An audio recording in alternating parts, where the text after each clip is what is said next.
Hey, praise the Lord, guys. I'm Shaw Greenhorn.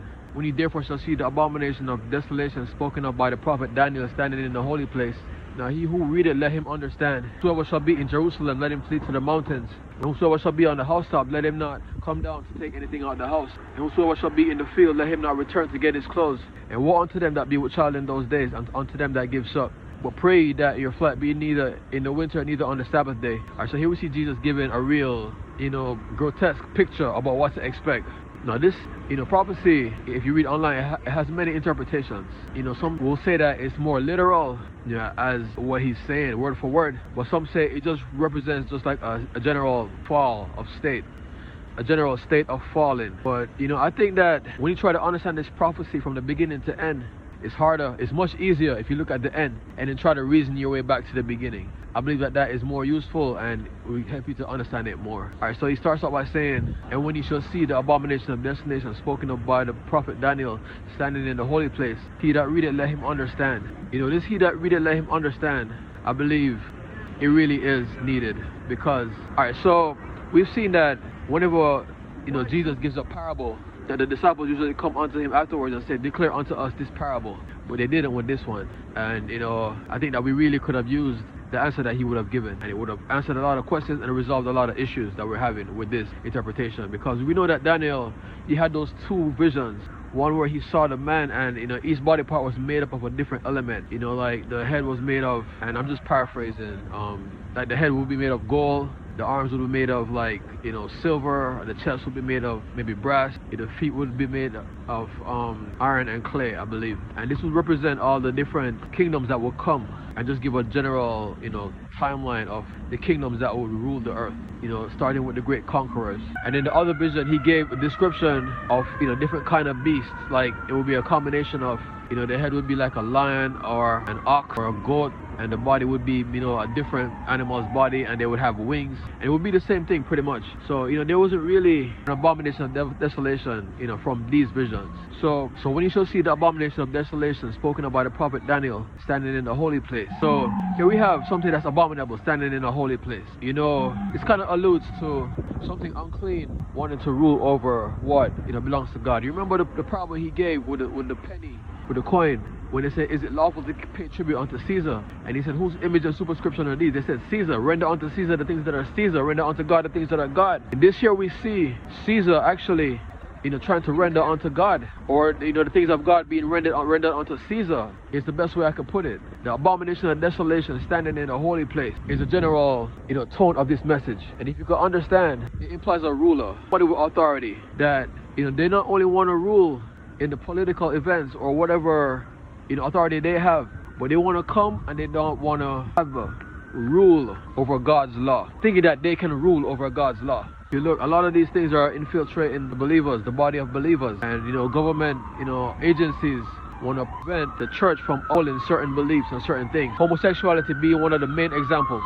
God did say love the sinner and hate the sin. You got to understand there's a difference between church and state. State is allowed to make whatever rules they want, but then when they want to impose that on the church, even take legal actions in certain instances, that's when they overstep their boundary, because the state and faith is two different things. Jesus did say, make sure you abide by the rules of the law of the land. But that kind of implies that, yeah, you respect them, but you hold his law first and his statute. So the abomination of desolation, this is standing in the holy place, which means that we have something that knows nothing about the statutes of God and why he does what he does. And they want to come and dictate how things should be, using either a democratic or republican mind, even a fascist or communism. But see them standing in a holy place means that they actually made it in and they're now in control. And that's why if you see the things that follow, they're so drastic. They imply a time of great tribulation for God's people, because what they're trying to do, or what they don't realize they're doing, is getting you to conform to their ideals, which is going to leave you out in the dust with God. And that's why things are so drastically described. He that read it, let him understand. So let him who is in Jerusalem flee to the mountains, watch in the mountains. It kind of implies an area that's not so civilized, an area where they're not going to come and find you and impose these things on you. You're kind of like away from society a little bit. Yeah, you lose the benefits of, this is what it's implying, you lose the benefits of modern technology and modern things. Might not have no fancy restaurants up there, or no movie theaters, no shopping malls, no markets, no bazaars, no supermarkets, no Imagine all the modern amenities that we have, places to eat, places to be entertained. We gotta understand that, this abomination of desolation is taking control of all these things. And at this point, the believers, we're holding on for dear life. No, like I said, this might not be like a literal thing that's gonna happen, but if you were to understand what's happening, that you gotta guard your heart. The Bible says guard your heart, because the church, the Revelations, the letters to the 7 churches, you have lost your first love. You became lukewarm, and all the other things that he described. Things like this is what causes that to happen. So no, it's not going to be innocent. Whosoever be in Judea, flee to the mountains. You'll be safe there. You might have to give up certain things and go in certain places and lose certain benefits. It's not really a choice to be made. And I was listening to a speaker, and they pointed out, it was always there, but they pointed it out to me, that parable of the wheat and the tares, it's the tares that get pulled first to be burnt.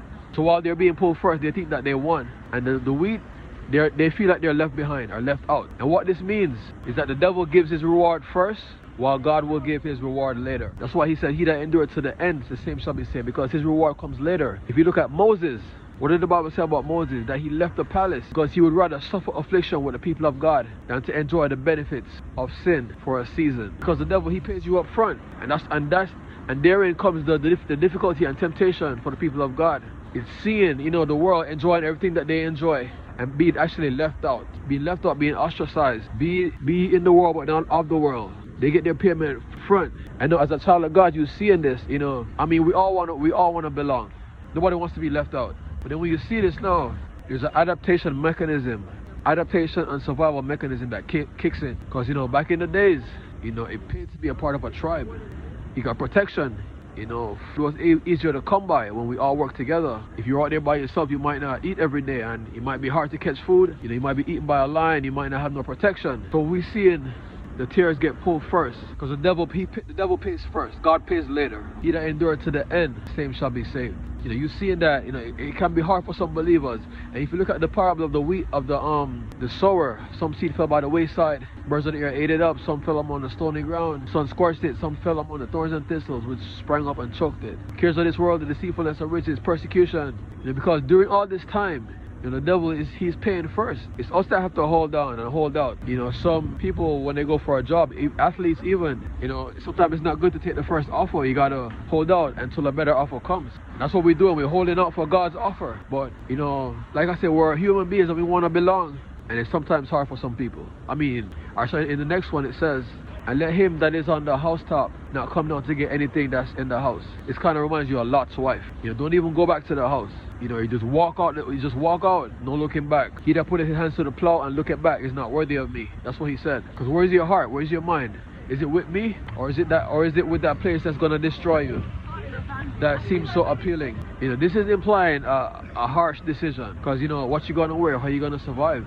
You need a lot of things that's in there. If I would have known, I would have taken everything with me. Because you're right there on your housetop, and you can't even go inside the house to take anything out. And then the next one it says, and he that is in the field, let him not return to the house for his clothes. Let him not return for his clothes. Kind of like the one on the housetop, but because if you're on the housetop, you think that you would have enough time to just run and grab a couple of things and then leave. Because it would be harder to leave from the field to come all the way back to the house. But that just conveys a sense of urgency. It's a sense of urgency because, hey, your life is on the line, your soul is on the line. Can this be costly? Yes, it can. Ask Lot's wife. Like I said, you have lost your first love, you are lukewarm, and all the warnings that it gave.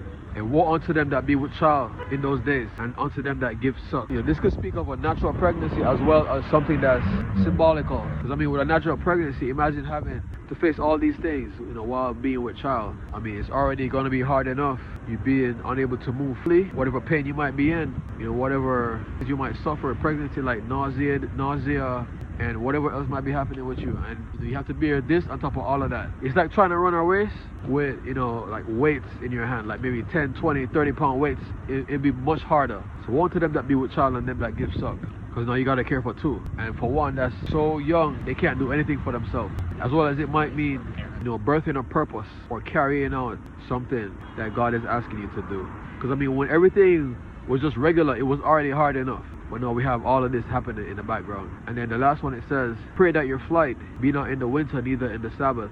The winter, more harsh conditions. This just implies more difficult time.